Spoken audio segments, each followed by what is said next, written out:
Alright guys, so WWE Night of Champions is tomorrow. That being said, your boy wanted to give his predictions for what he believes is going to happen on Night of Champions. Also, quick little reminder, I will be live tomorrow on YouTube for Night of Champions at 12:30 p.m. Eastern Time, as well as Double or Nothing on Sunday at 7:30 p.m. Eastern Time, so come through to the live streams. I haven't been live in a minute and I low-key miss it, but that being said, let's talk about this show. For the WWE Intercontinental Championship, Gunther will be defending against Mustafa Ali. Now, way back in the day, your boy was a huge fan of Mustafa Ali. Mustafa, as he calls himself. Now, I liked him way back in the Cruiserweight Classic, like the Cruiserweight times, like 2018, 2019, when he was coming into his own, especially around 2019, when he was going into that potential WWE Championship program with Bryan Danielson. You know, before Randy Orton went and fucked his whole chances up, and then it went to Kofi Kingston instead, which I still love. We still got a black WWE champion. But I still believe that spot was meant for Mustafa Ali. And he never got back to that point, like, ever again, and it's so sad. The guy spent months begging to get out of his contract. They didn't let him go. So now he's running this, like, overly ambitious gimmick,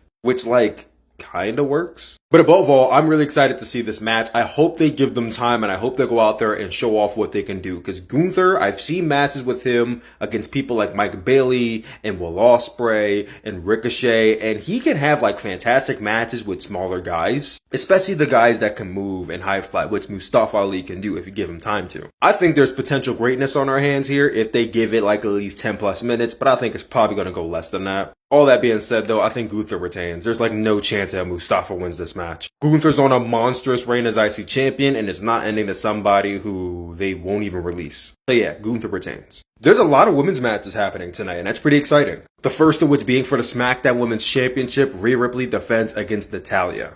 Now, does anybody honestly believe that Natalya has a chance in hell of winning the championship tonight? Yeah, no, I didn't either, so Rhea Ripley retained. Next question. The Raw Women's Championship is also being defended. Bianca Belair goes up against Asuka. Now, I personally do not like this match. Don't get me wrong, these are 5 of my favorite women in WWE. I was eternally excited when I found out they were going to have a match at this year's WrestleMania, which I attended live. I got to see it. I thought it was awesome. I was rooting for Asuka because Bianca's been on this year-long reign. You know, she doesn't really need to hold on to the title any longer, but I wasn't really upset that Bianca won either, so it could have gone either way for me. I feel like with the whole Asuka gimmick now, her being this like evil Kana side, it made more sense for her to win the championship at WrestleMania, and then if you wanted Bianca to win it back, you could have done it at this show since they're doing the rematch anyway. But what really doesn't make much sense to me is that Bianca beat Asuka at WrestleMania. We went into Backlash, and Bianca did not face Asuka. We went into the pay-per-view after Backlash, and now Asuka wants the rematch. Because first of all, you lost already. You're not getting a rematch. And secondly, if you wanted a rematch, why didn't you get it at Backlash? Like, the timeline of this match doesn't make much sense to me. I feel like what happened is that they realized they don't have any credible opponents for Bianca Belair right now, so they just recycled the WrestleMania match, which will likely recycle the same result. Bianca Belair retaining. Which, again, will not help Asuka at all. But at least Bianca continues her Roman Reigns-esque reign as Raw Women's Champion. I think we're starting to get to that point with Bianca Belair where her title is more or less a prop. Like, she holds it, but there's really no meaning to her having the title because none of her feuds are credible, none of her feuds are like big or feel that important, and she's ran through the roster. Like, yeah, she's going to another brand. She is going to SmackDown to have new opponents. This feels like right now, there's nothing new for her. And hopefully when we get to that title exchange, it'll be like a fresh restart for her character. But right now, it feels like she's treading water, and treading water as champion is like the worst place to be in. But I digress. I was shocked to know there's 3 women's matches happening in Jeddah, Saudi Arabia. Can we call it progression?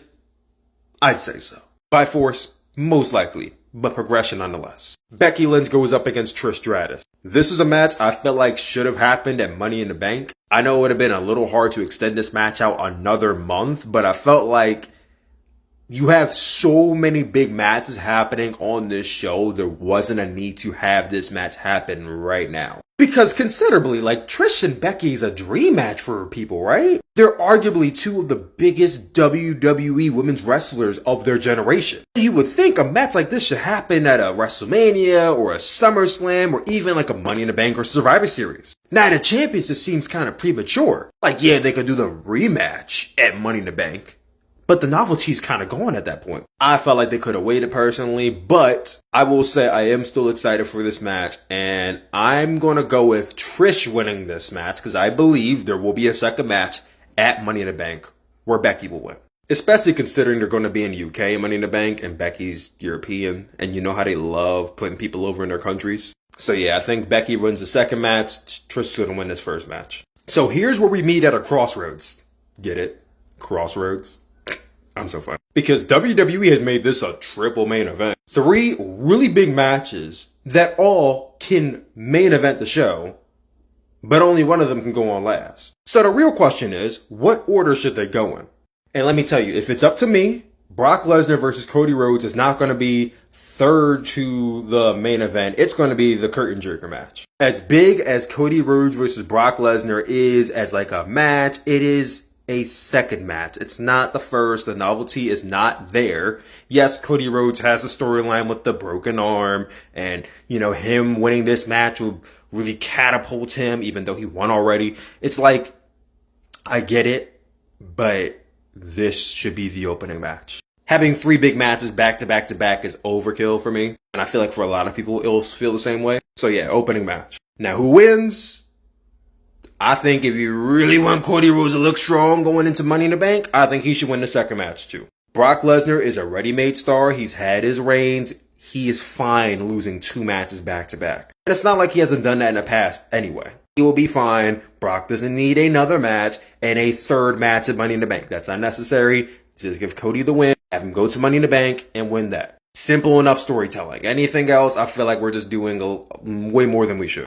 Now, what's the co-main event, you ask? Oh, that's easy. The co-main event is the Bloodline versus Kevin Owens and Sami Zayn. I get Roman Reigns is on day 1000 and how important it is for him to be in the main event and him to have that amazing showcase of the Immortals moment, but it's like Roman Reigns is the guy. We know he's the guy. We know he's the main champion. He's competing for tag team championships when he's not a tag team guy, and I get the Usos might interfere and that might be like a major storyline peak and you want that to end the show, but you're introducing a new world championship and there's no faster way for this title to feel like number 2 than for this to go underneath a tag team championship match. In any position on the card, curtain jerker, co-main event, third from the top, fourth, fifth, it's going to feel number 2 if it's not the main event. So this is the co-main event.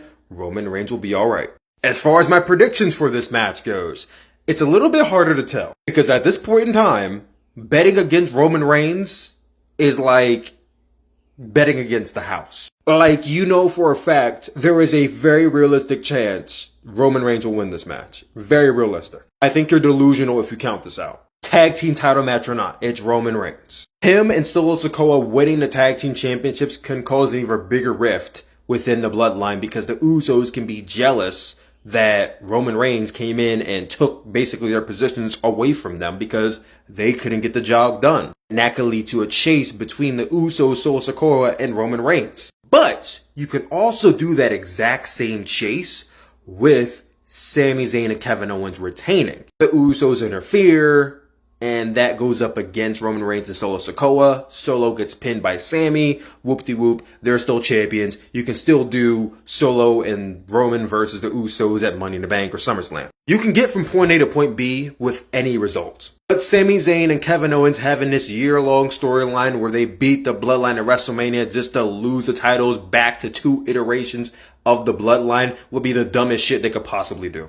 Kevin Owens and Sami Zayn need to win this match. It's pretty backwards booking if they lose. Honestly and truly, this is backwards booking in general. This story arc should have ended at WrestleMania. I don't really see why this is still happening at Backlash and Night of Champions. Kevin and Sami should have nothing else to prove and they should be moving on by now. Let this be the last match and let them win. Finally, the main event, Seth Rollins versus AJ Styles for the inaugural World Heavyweight Championship. I'm gonna be honest with you, I don't feel like AJ Styles has been doing enough on TV to feel like he should be the World Heavyweight Champion. It should be Seth Rollins all the way. And I hate to say that because I feel like Seth Rollins could be the man to beat Roman Reigns. Him winning this detracts from that whole thing. But AJ Styles, oddly enough, doesn't feel there right now. Seth should be the guy. I got Seth winning. Once again, guys, live on YouTube at 12:30. That's my predictions.